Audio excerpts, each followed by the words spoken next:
character building is always a very difficult situation. How do you build an interesting character in your opinion? What's some advice that you can give for screenwriters to build interesting characters? Because I've read a lot of screenplays and I've watched a lot of movies, and the characters are just like, there's no depth. There's no, especially in the big studio movies too.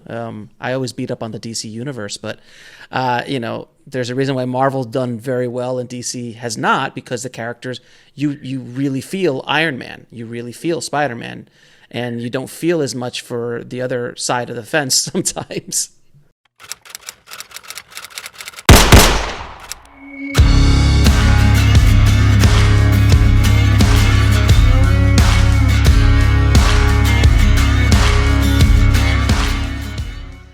I think if you look at the Marvel characters, they're always paying off their own particular character rules. So things that they always or never do, Tony Stark's philosophy of the world, his flaw in the fact that he is always going to sort of try and grab the attention of the room, right? He's always going to try and alpha lead, right? Mm-hmm. What his soft spot is, and they're constantly mining these things we already know about them and bringing them through the scenes. So he doesn't stop and talk about his past. Instead, his past is always shining through in the choices that he makes. So when going back to my classes, when we're talking about character development, I really love it when we are learning about characters on the job.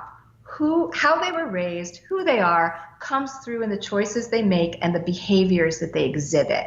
So it's what we see rather than what they stop and talk about. I am not a big one on stopping and discussing things that happen before page one. You shouldn't have two characters go, "Hey Tony, I know that you had a bad childhood and that's why you're an alcoholic now." Like, that's not what you do. But a lot of screenwriters do that, unfortunately. All the time. I read it all the time. There's always that, stop and talk scene, and it also becomes sort of a battle of backstory. Like, you think you had a bad childhood, it's like, it's just, why are you doing that? But if I saw someone, look at an object and start shaking, okay, I know that there is some kind of traumatic incident connected with that object, or that object triggers something from the past. And I will find out more with the choices that character makes. And if at a certain point they've earned their cathartic moment of revealing the backstory, fine. But at least you've shown it for a while, and now I'm getting just what I need to sort of fill in the blanks. It's kind of like Indiana Jones, where he's afraid of snakes, and he never says. He does say he's afraid of snakes, but you never know why until the third movie, where he actually explains the backstory of it, which is such a great payoff for that character. And right. even that little cut that Harrison Ford has is when he was a kid and he tried to do the whip for the first time and he's hit himself. Like, those little nuggets are it just adds like a tapestry, if you will, on the characters.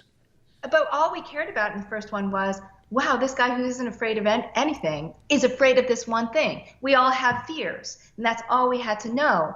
And then once that's in, we can also see it pay off, in a pit full of snakes. Mm-hmm. So it works there, Beautiful. You're right. As you build out these trilogies, then you can find out more and more, and it's what keeps us coming back to the movies.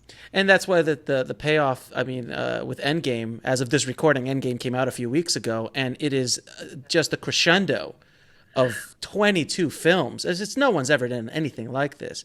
And again, I am a Marvel guy, but I'm not like, oh, everything's great. They have bad movies.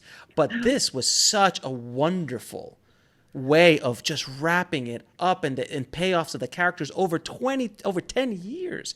Right. It is amazing. I'm sure you've been watching these stories as they've come out over the years, and to see this kind of crescendo of these characters, it's just nothing like it I've never seen. It was so great, and you're just sitting there going, that last moment of like, mm-hmm. say it, like.